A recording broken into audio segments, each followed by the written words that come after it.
Peter Delpenny here with Scotland captain Kyle Coetzer after the team has lost the UAE. Scotland captain for the final time. Today's your final match. You announced just after the toss that you will be stepping down as captain, but you will be continuing on as a Scotland player. It's a historic day though. After 110 matches in charge, what are your overall emotions on today?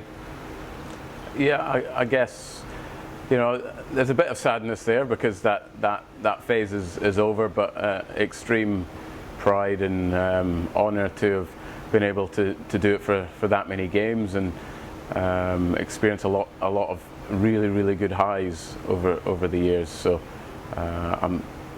yeah, it's been a strange day, probably more so because we didn't quite get out the traps in terms of how we wanted to play the game today. But as a skipper, I can't fault the guys' efforts on this tour and on any tour for that matter. You know, we've certainly grafted over the last couple of years. We seem to have played in the heat constantly on every tour we've been on, and I think our win record has been pretty good, considering we've been in foreign conditions quite a bit. So, but that's a credit to the players. You know, they've put those efforts in, and we've had some really fine standout performances of late.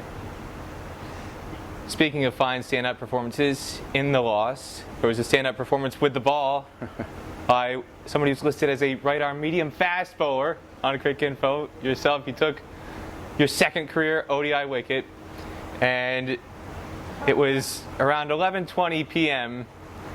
UK time, and your wife, Sarah, back in Newcastle watching, she texted us on air during the broadcast, say she screamed so loud she might have woken your daughters. What was that moment like for you on the field? Yeah, that was great. You know, I probably give some of the guys a bit of stick, and they give me a bit of stick over the years. I bowl every Saturday in club cricket, and I always come back, and the first thing I talk about is not any runs that I might have scored. I talk about the wickets that I've got. So to be able to get one today, yeah, it was pretty cool. It was nice feeling. It would have been nice to have a few more runs in the board, and if we did, I probably wouldn't have had a bowl, to be honest. So yeah, I guess I'll certainly be asking the new captain that I'm ready to bowl. I'll be telling them every game I'm ready to bowl now. So, and the bowling coach, I'll be making sure he keeps my bowling workloads over the weekends and stuff. So, but yeah, it was nice to pick up a wicket, and I guess nice for my wife back home to be, well, maybe waking up the kids, I guess, and I know she'll be really proud of what I've done over the years, and especially getting a wicket. Maybe that was her most exciting moment. There's a lot of people who've contributed to your journey as captain, but you mentioned your wife, your family, and also you've got your brothers, your dad. There's a very rich tradition with your family in Aberdeen and beyond. Who would you like to mention in terms of people who you feel have contributed to your success, not just as a player but as captain? Yeah, I think the people that you surround yourself with help make you what you are in any given day, you know. And I've been very fortunate to be around a number of really powerful and strong dressing rooms in terms of cricketers and cricketing leaders. I was very lucky to come up in a very sporting family in Aberdeen, which was involved in, you know, every sport going really, and I was the youngest. Well, I am the youngest of two older brothers who still give me stick to this day, and yeah, I'm hugely thankful for all the people who've helped me over the years. Obviously, my family have been pretty amazing with that, and my brothers are constantly, you know, keeping an eye on how things are going, and my parents, and they've watched me in many places around the world, so they've seen the highs, and they've certainly seen the lows of cricket, and cricket brings that, and it probably brings far more lows than it does highs actually, and I guess that's why it's so special when your team does do well, or you have a strong individual performance, because it feels so great. So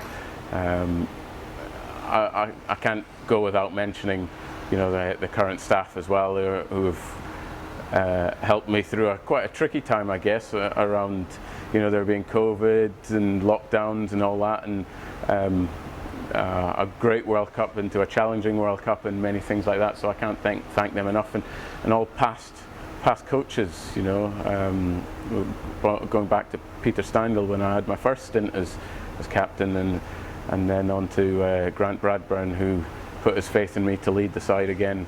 And yeah, I guess I never really looked back since then. So a huge thank to those guys, and obviously Shane Berger's done a fine job of late. And yeah, look, there's so many people to thank. We can go around in circles here, I guess, but look, it's amazing to have those people around me. So, and huge thanks to them all.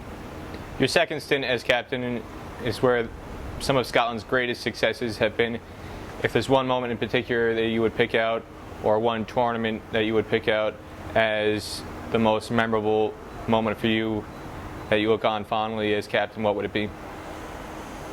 Yeah, we've been very lucky to have a few. I guess the win over England was a pretty special day for us at the Grange. That was an amazing occasion, and the crowds could be heard from miles around apparently. But I think when Richie Berrington scored the winning runs in that game to get through to the Super 12s and the T20 World Cup was I think got to be up there. You know, he's a great friend, but most importantly, it's the success, I guess, of the team and finding ways to win games of cricket even when you don't do as well as what you'd like. And I think it's just showing some great character amongst our players. And I've said that a captain doesn't define the team defines the captain, and they've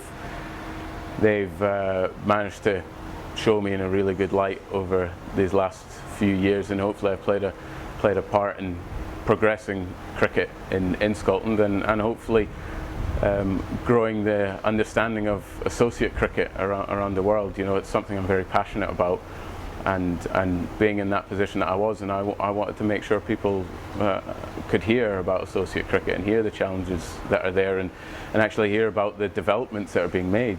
You know, there's some amazing teams and amazing players going out there. So yeah, look, I've had many special moments, but probably the two that really stand out would be that England game at the Grange, and then when Richie Berrington hit that, I think it was pretty sure it was a six to get us over the line into the Super 12s.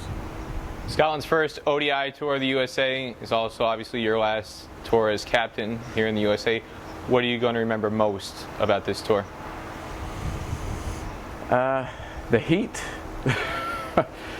I just think the whole occasion has been incredibly special. You know, to have another country that is hosting ODI cricket, seeing the growth in the game, and seeing how dangerous the USA side are becoming, and they certainly will become a strong team in the near future. I've got absolutely no doubt about that.